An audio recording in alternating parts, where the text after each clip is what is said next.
Vallejo llegó por primera vez a España hacia el año 1925 a raíz de una beca de estudios que se extinguió 2 años después. Volvió el año 1971, al ser expulsado por el gobierno francés por repartir propaganda de tipo comunista. En Madrid se afilió al Partido Comunista Español, al sentirse identificado con el programa de esta facción política, y entabló relación con intelectuales de la época que se identificaban con la República recién instaurada como Antonio Machado, García Lorca, Rafael Alberti. Con el apoyo de Juan Larrea y Gerardo Diego publicó la segunda edición de Trilce, libro que llamó la atención de la crítica europea por estar escrito en un lenguaje original que expresaba una construcción de nuevas formas poéticas, con un acento coloquial extraordinario. En 1932, el poeta pudo retornar a París al ser levantada la restricción de ingreso al territorio francés. El poeta volvió otra vez a España a estallar la guerra civil hacia 1936. Va al frente de Madrid y apoya a los grupos milicianos y de las brigadas internacionales que combaten en primera línea. Intervino activamente en defensa de la República. Con su palabra y su acción, se convirtió en heraldo literario y político de la resistencia contra el franquismo. Era un poeta revolucionario y su lectura estaba prohibida en una sociedad influenciada por el fascismo. Se identificó con las luchas del pueblo español, motivado por la relación histórica de España con su país de procedencia, expresado en la influencia de la lengua y otros lazos culturales, y sobre todo por el sentimiento de solidaridad con los que sufren, calidad innata del poeta. Esta fuerza emocional y todo lo que percibió durante la guerra lo motivaron hondamente para escribir poemas referentes a la Guerra Civil Española, poemas que serían recogidos en su libro póstumo. En julio de 1937 volvió a España y asistió al Congreso Internacional de Escritores Antifascistas en Valencia, un congreso de tipo cultural donde se resaltó los valores de la libertad, la cultura y la resistencia al franquismo. Vallejo intervino en este congreso como delegado de Perú, con un discurso sobre el papel del intelectual de la época que no debía permanecer ajeno, mudo en su tiempo histórico ante el drama del pueblo español, sino que debía comprometerse con su palabra y su acción. Se identificó tanto con España que al volver a París formó un comité de apoyo a la República Española y la tuvo presente hasta su agonía. Sus últimas palabras fueron: España, me voy a España.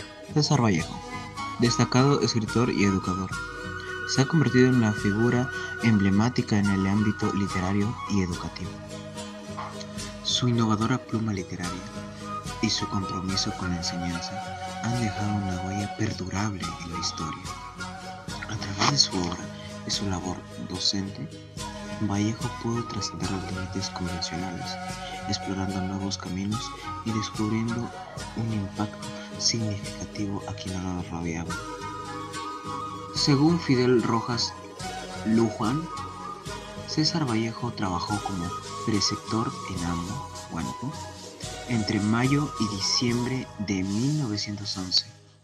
En 1913 obtuvo un puesto en el Centro Escolar número 241, en Trujillo, donde enseñaba botánica y anatomía. Durante 1914, combinó sus estudios en la Universidad de Trujillo con su labor como preceptor y también nombrado bibliotecario y secretario en el mismo centro. En 1915 fue maestro de primer año en el Colegio Nacional San Juan, donde tuvo como alumno a Ciro Alegría. En 1918 viajó a Lima por motivos literarios y consiguió un trabajo como profesor en el Colegio Barros, convirtiéndose luego en el director. En 1919 se unió al Colegio Guadalupe como maestro, pero volvió a Trujillo y a Santiago de Chuco cuando cerró ciclo primario en 1920. A lo largo de estos años, Vallejo desarrolló un profundo afecto por los niños y su enfoque pedagógico se caracteriza por la ternura. Durante su tiempo como maestro, escribió el poema pedagógico Fosforescencia para enseñar química. En marzo del 2014, maestro. Dejó un legado impactado, tanto como en la literatura como en la educación. Su compromiso con la enseñanza y su dedicación a transmitir conocimientos a través de la ternura y el cariño hacia sus alumnos son admirables. Su capacidad para combinar su labor docente con su pasión por la escritura refleja su profunda vocación por el arte y la educación. Además, su constante búsqueda de nuevas experiencias y su disposición para aprender de otros grandes escritores demostraron su afán por crecer intelectualmente. César Vallejo es una figura inspiradora que nos recuerda la importancia de cultivar el amor por el conocimiento y la sensibilidad hacia los demás. La obra de César Vallejo ha sido ampliamente estudiada en sus versos, narrativas y ensayos, pero no así sus epistolarios, de los que se pueden extraer diferentes perspectivas sobre el creador de los Heraldos Negros. Sus cartas ponen al descubierto su ansiedad por su familia, su interés político, su manera de tratar a los entendidos de sus tiempos, tantos peruanos como desconocidos, así como los problemas económicos y de salud que le angustiaron durante sus años en Europa. Entre las numerosas miradas hay un tema transversal e intermitente: el Perú. El salir de César Vallejo del Perú no fue como el de otros intelectuales peruanos que emigraron a Europa buscando otro horizonte cultural. Sin embargo, respondió a la preocupación que sentía por dar el proceso legal que lo llevó a estar detenido 112 días y que aún estaba abierto. Se presentó en París el 13 de julio de 1923 y ya no regresaría al Perú. Desde su aparición en Europa, conoció al escritor Alfonso de Silva, quien le comunicó sus ansias de volver al Perú. Durante los años que pasaba en Europa, no dejaba de recordar las ocasiones vividas en el país. Así se lo hace saber en una carta al diplomático Pablo Abril de Vivero, con quien mantiene un largo y estrecho intercambio epistolar. Por ello, conoce una parte importante de la agenda europea del creador de Trilce. Es consentible. En la carta, fecha del 6 de junio de 1924, hace mención a las presiones políticas entre Perú y Chile que precedieron al arreglo de Luna. En la carta, fechada el 6 de junio de 1924, hace referencia a las presiones políticas entre Perú y Chile que precedieron al Acuerdo de Lima. Es factible comprender su relación con el Perú, igualmente a través de los métodos de ingenio para conseguir una beca o ayudar a diferentes peruanos en Europa. Los dos intelectuales y artistas, en una carta similar, igualmente solicitada, ayuda a Carlos Reigada para el retorno de Alfonso de Silva al Perú. En otro evento se mantiene en contacto con Pablo Abril de Vivero, el 4 de agosto de 1924, para que medie, para que se le conceda una beca. También le comenta a Abril de Vivero sobre sus enfermedades actuales. En octubre de 1924 es hospitalizado a causa de una segregación digestiva. Llegados a esta circunstancia, el diplomático Mariano H. Cornejo solicita al gobierno peruano un pasaje de regreso al Perú para Vallejo. En todo caso, inquiere si puede exigir que se le entregue el pasaje en efectivo para mantenerlo hasta que reciba su beca en España, lo que le sería concedido en 1925. Durante estos años, aborda sin ambajes la permanencia en Europa, la dificultad para encontrar un nuevo trabajo, el idioma y el desamparo son constantes. Sin embargo, Perú también se presencia en París. Vallejo establece contacto con intelectuales y legisladores peruanos, por ejemplo, Antenor Orrego, José Carlos Mariátegui, Carlos Quispe Sacín, Víctor Raúl Haya de la Torre, quienes le permiten recordar sus días en Lima. Sus ojos en Perú están puestos en temas centrados en la política, pero además en acontecimientos del país, como la condena de José Santos Chocano por homicidio. Me dicen que a Chocano le ha condenado a 3 años de prisión. Ya decía yo que le condenarían a menos de 5 años, a raíz de las audiencias verbales. Le comenta a Pablo Abril el 6 de junio de 1926. Esta conexión educativa se hace vital cada vez que inicia o participa en algún comprendimiento, tanto en revistas, Además, mantiene una relación con los escritores peruanos y en los proyectos en los que participa. La densa e incierta relación con Perú brota en ciertos acontecimientos, como cuando descubre que Pablo Abril podría ser cambiado de puesto. A finales de 1927, comenta Abril que se siente desconcertado por la ausencia de solidez y la consistente emergencia financiera que está viviendo durante los 5 años que lleva en París. Independientemente de la confianza del diplomático sobre su beca y la distribución de su novela, en una carta a su hermano Víctor Vallejo, se queja de la audiencia que corresponde de su familia y habla de un futuro regreso que probablemente sabemos nunca se producirá.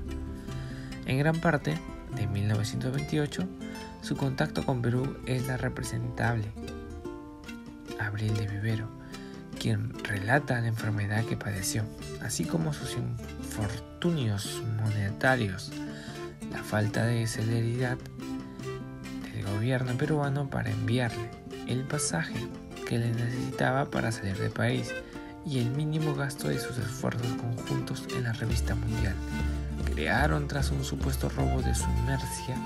Asimismo, comparte con ellos sus logros a la hora de conseguir nuevos puestos de periódicos y revistas con el dinero de su pasaje, con el que pudo regresar a Perú. Opta por ir a Rusia en octubre de 1928, un encuentro que le marcará profundamente. Ricardo Flores Sarmiento nos dio a conocer mucho sobre las estadías de Vallejo en Europa, por medio de la correspondencia del escritor. Flores Sarmiento nos da a conocer sobre las dificultades económicas que pasaba Vallejo en París. También nos comenta que aún estando lejos, Vallejo no perdió la comunicación con su país y se mantuvo perseverante en conseguir su beca, la cual la logró. El cuento da a conocer sobre la crueldad y abuso de poder que pueden sufrir los niños en un ambiente donde impera la violencia y la falta de empatía por parte de los adultos encargados de su educación. A través de esto, busca generar conciencia sobre la importancia de proteger a los niños y fomentar una cultura del respeto y la solidaridad.